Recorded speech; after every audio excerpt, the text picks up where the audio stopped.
Greetings, ladies and gentlemen, and welcome to this latest edition of Tales from Outer Space. I hope you enjoy. Story number 1. I thought I saw you somewhere before. Written by Admiral Marsupial 3. Alan looked at the room he suddenly found himself in, and would have probably crapped himself if this wasn't a dream. He looked around the LSD-inspired fortress that reminded him of a D&D castle model he used as a kid that had been fed through a kaleidoscope. He could see row upon row of what could only be described as steampunk owls stand to attention with weapons at their sides. Alan turned to where they were all focused on their gaze and saw what must obviously be their leader. The glowing eyes and burning horns gave it away. The King Steam Elf Punk looked at Alan and spoke in a voice clearly inspired by every generic fantasy big bad leader ever.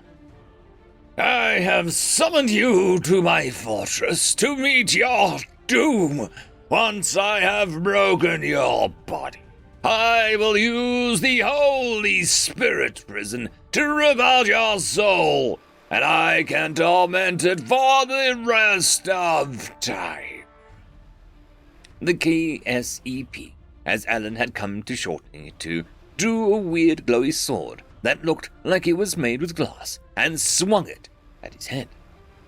Captain Alan Richards woke up. He decided that since he was awake now, he may as well check in with the bridge crew to see if there were any updates while he slept. And he knew Lieutenant Moore ran 40k sessions, and his dreams had given him an RPG fantasy itch. He checked if the ETA had changed. No, sir. We were about to wake you. 1 hour to target. He wondered what they would find at these mysterious coordinates in the void between the stars. All he knew was that one of those projects that had never existed had found what could be the source of the mysterious psychic attacks that had plagued the galaxy for millennia. The Heike had been suffering particularly bad recently. They were considered humanity's closest allies, having lost a planet as a result of coming to humanity's aid during our first, and so far only, interstellar war. As a result of this, and humans' lack of psychic presence, humanity had said they would pursue this for the Heike, who wouldn't even be able to approach these coordinates without dying. What horror would they find in the void? Arkett emerged from the chronology scanner with a harsh gasp as he stunned look at his eyes. It couldn't be. How could such a chaotic primitive ape threaten the ancient Tuwu? Grand Mechanical Priest Arkett would have executed any biological being who said such a thing to him out loud. But even he couldn't question the Holy Time Seer. He had seen a species his kind had never felt, only observed through the eyes of psychic cattle across the galaxy as the Tuwu fed. They were the one of the mundane races, no psychic powers, so of little interest to the Tuwu, as they were not thought to be advanced or strong enough to be a threat. But the vision said the specific one would find the Tuwu homeworld. Tuwu Prime and its 13 colonies had remained hidden from the galaxy for 300,000 years, and who suspected its existence never even began to look for the right place. And the few that stumbled upon the right place path, through dumb luck, never survived long enough. If this human found them, others would follow quickly. The Time Seer had showed him these humans destroying the God Crystal of Mount Tila. If that happened, the psychic shock would kill most of the Tuwu on the homeworld instantly. The sudden discomfort of the God Crystal, along with the distance from the Harmony Choir on Tuwu Prime, would kill all those on the colonies, just slower and more painful. Arkett decided to end this problem now. It would have seemed a massively excessive use of force against such an undeveloped primate just hours ago, but he connected himself to the great Dream Snatcher, another one of the holy machines of the Tuwu. The strength of this vision had convinced him that humans were not to be underestimated, and it seemed to fit the divine plan. One holy machine to destroy the threat identified by another. No matter how great the warrior this human may be in his armor, with his weapons in hand, no matter how great a pilot he may be with his warship at his command, Arkett won. No matter how they would destroy him while awake, While they were asleep, he could teleport them to him, completely unarmed.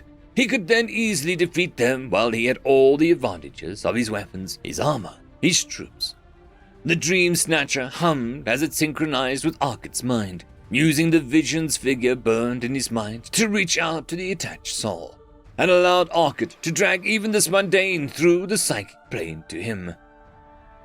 Arkit stared at the spot that had just contained the bipedal ape, prophesied to bring ruin to his people, one that after being summoned across the void of space against its will and surrounded by 1,000 warriors and the Grand Mechanical Priest, most powerful of the ancient Tuwu, had just looked around with a disinterested expression on its dopey-looking face, completely ignored his threat to tear out his soul, then disappeared unharmed as the soul prison hit him.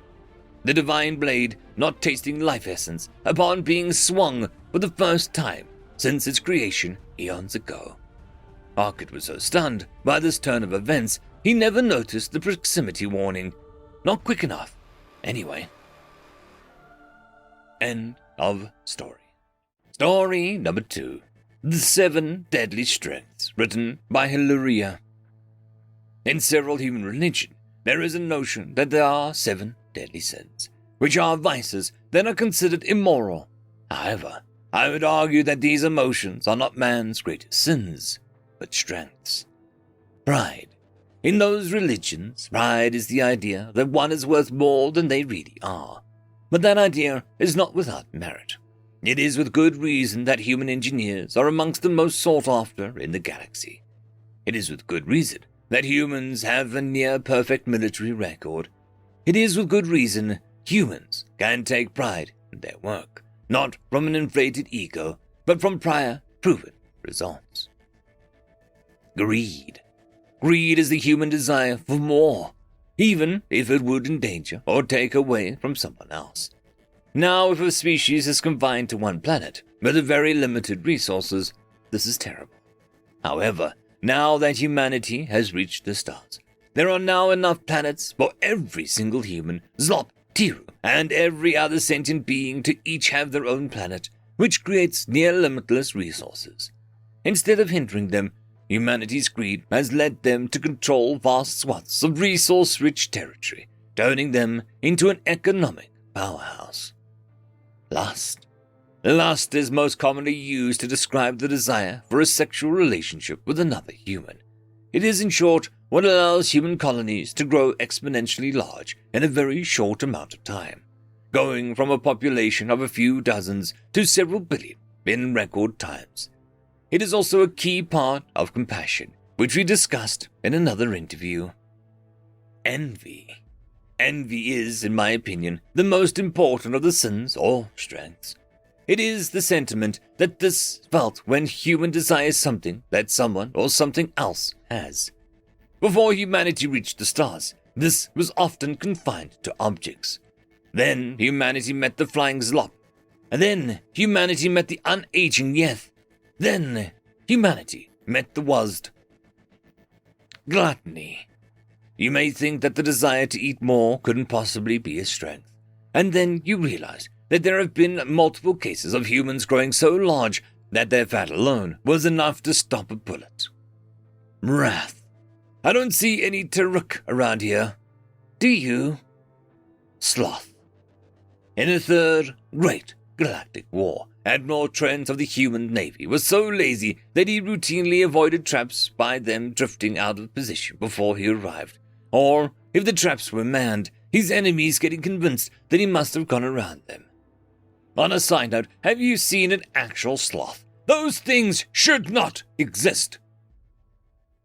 End of story. Story number 3. Angels, written by a glass of whiskey.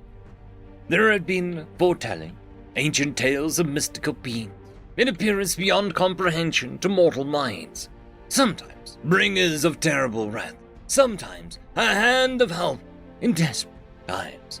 The land itself was shaped by their mere presence. Every person in the village lifted their eyes and beheld the being descending from the sky. His body was the color of the purest snow, face like lightning, eyes like flaming torches. His arms and legs gleamed red by the color of the dawning sun. In everybody's minds, there was only one thought, one possible response. The being's voice was heavy as lead. I have come to... would you... please, could you... just stop screaming? Soft thuds were heard when they fell to the ground, as lungs were expelled of air. Their brains shouldered the mantle of responsibility and continued their screaming internally, paralyzing them. Some of the small children who didn't understand what all the fuss was about now saw their parents falling down, for all their apparent reason killed by the foreign creature, and out of a mixture of fear and terror started to cry. Soft sobbing. Good! Now I have come to... As soon as he started, the rest followed suit, until there was like an orchestra of badly played violins. Oh, for crying out loud, I give up, said the foreign creature, and ascended again into the sky, after having spread its message of fear and terror. First contact would have to wait until another time. End of story. I would quickly like to thank the T5 channel members and Patreons. Casper Arnholtz, Cam Maxwell, Barky, Lord Azrakal, It's Difficult to Pronounce, Dragzoon WRE, Holly's Sister, Arcadian. Thank you very much.